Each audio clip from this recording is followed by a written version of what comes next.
Class 10 এর গুরুত্বপূর্ণ chapter. দেখো মধ্য সমানুপাতি, চ্যাপ্টার নম্বর 21, মধ্য সমানুপাতি নির্ণয় চিত্রসহ।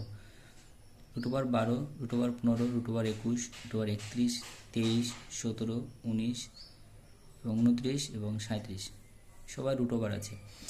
এদের মধ্য সমানুপাতি নির্ণয়। এই সংখ্যাগুলো দেখো 12, 15, 21 এগুলোকে ভাঙানো যাচ্ছে।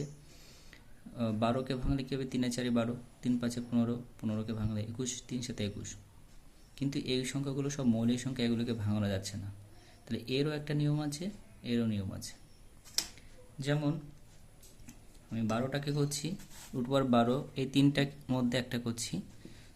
দেখো 12কে যদি আমি ভাঙি, এটাকে √12, তো এটাকে যদি করা যায় 3 × 4, তাহলে কত হবে? 3 × 4 = 12। তাহলে একটা বাহু আমরা কত নিতে পারি? 3 সেন্টিমিটার, আর একটা বাহু 4 সেন্টিমিটার নিতে পারি। তাহলে একটা বাহু এখান থেকে আমি 3 সেন্টিমিটার নিলাম, আর একটা বাহু হচ্ছে 4 সেন্টিমিটার নিলাম। এটা 3 সেন্টিমিটার, 3 সেন্টিমিটার, এটা 4 সেন্টিমিটার। এবার নেওয়ার পরে প্রথমে একটা সরলরেখা টেনে নিই, যে কোনো সরলরেখা। নেওয়ার পরে 3 সেন্টিমিটার মাপ নিলাম।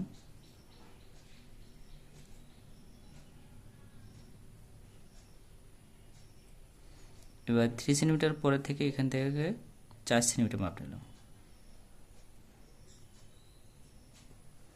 তাহলে এখান থেকে এটা নাম দিলাম এ, এটা বি, এটা সি। তাহলে এটা 3 সেন্টিমিটার, এটা 4 সেন্টিমিটার। তারপরে এবার অর্ধেকের বেশি ব্যাসার্ধ নিয়ে, অর্ধেকের বেশি নিলাম, নেওয়ার পরে একটা সমদ্বিখণ্ডিত করব।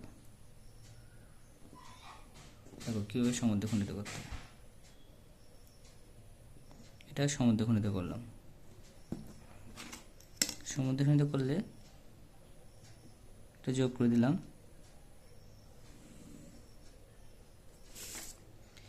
যেখানে সমদ্বিখণ্ডিত করলাম দুই পাশটা সমান হবে, এই পার্ট দুটোই সমান, তাহলে তোমার সমদ্বিখণ্ডিত হয়েছে বুঝবে। এবার এটার মাপ নিয়ে আমি অর্ধবৃত্ত অঙ্কন করে দিলাম। এই সমদ্বিখণ্ডিত অংশের মাপ নিয়ে আমি অর্ধবৃত্ত অঙ্কন করলাম। তারপরে যেখানে 3 সেন্টিমিটার শেষ হয়েছে বা 4 সেন্টিমিটার শুরু হয়েছে, সেখানে ওই বিন্দুটাকে চিহ্নিত করলাম। এখানে লম্ব আঁকতে হবে। তো লম্ব আঁকার চাঁদার সাহায্য করা যায়, এটা আমরা পেন্সিল কম্পাসের সাহায্য করছি।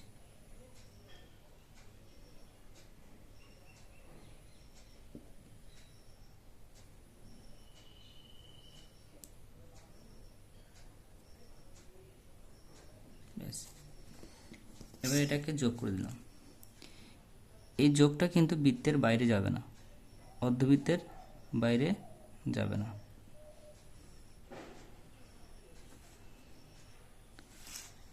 তাহলে এটার নাম দিলাম ডি, বিডি। এটাই কিন্তু হচ্ছে তোমার √12।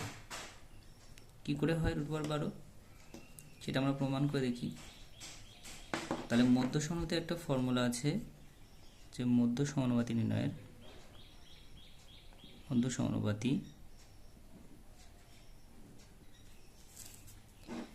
মাঝখানেটা স্কোয়ার, অথবা BD square = AB × BC,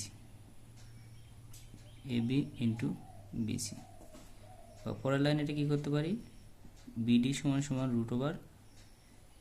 √AB × BC।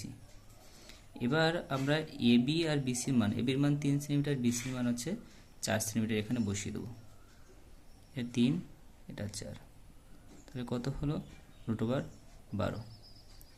তাহলে কিন্তু আমরা √12টাকে আমরা নির্ণয় করতে পারলাম। এটাই হচ্ছে আমাদের মধ্য সমানুপাতি নির্ণয় চিত্র, এবং এটা করে দেখাতে হবে।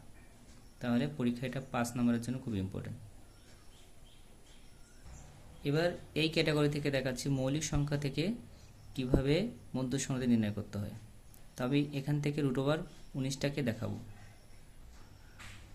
√19টাকে করার জন্য প্রথমে এই 19কে √19 আমরা মধ্য সমাধি নির্ণয় করব। তো 19কে আমরা সবসময় এই মৌলিক সংখ্যাগুলোকে, এখানে যতগুলো মৌলিক সংখ্যা আছে এই মৌলিক সংখ্যাগুলোকে আমরা সবসময় পা দিয়ে ভাগ করব।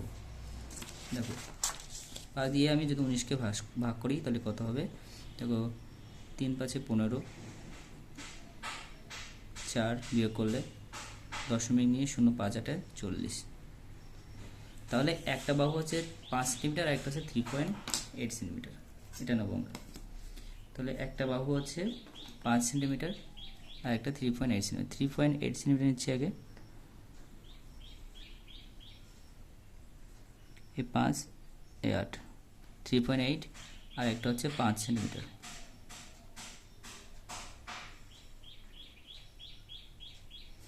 এটা 3.8 সেন্টিমিটার, এটা 5 সেন্টিমিটার নিয়ে এবার আমরা অঙ্কন করব সেম ভাবে। প্রথমে একটা সরলরেখা নিলাম, 3.8 সেন্টিমিটার মাপ নিলাম,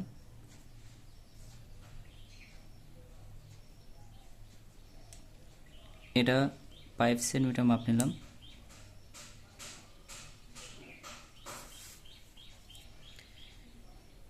এবার একটু বেশি, অর্ধেকের বেশি ব্যাসার্ধ নেব, নিয়ে অর্ধবৃত্ত অঙ্কন করলাম।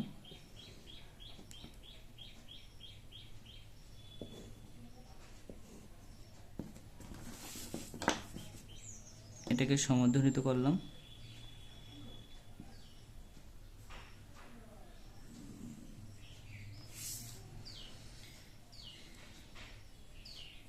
এবার সমদ্বিখণ্ডিত হয়েছে না কীভাবে বুঝবো, দুই পাশে যদি সমান হয় দুটোই পার্ট একই হতে হবে।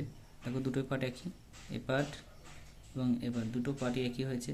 তারপর এটাকে আমরা অর্ধবৃত্ত অঙ্কন করে দিলাম। যেখানে 3.8 সেন্টিমিটার আর 3.8 সেন্টিমিটার যেখানে শেষ হয়েছে বা 5 সেন্টিমিটার যেখান থেকে শুরু হয়েছে, সেখানে আমরা কি করব, আমরা লম্ব আঁকবো, অর্থাৎ বি বিন্দুতে। এখানে 3.8 সেন্টিমিটার শেষ, তার মানে এখানেই আমাদের লম্ব আঁকতে হবে।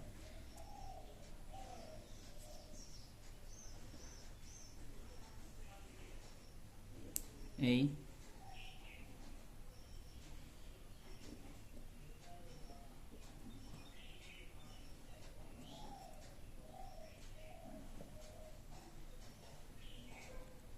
লম্ব আঁকানো হলো।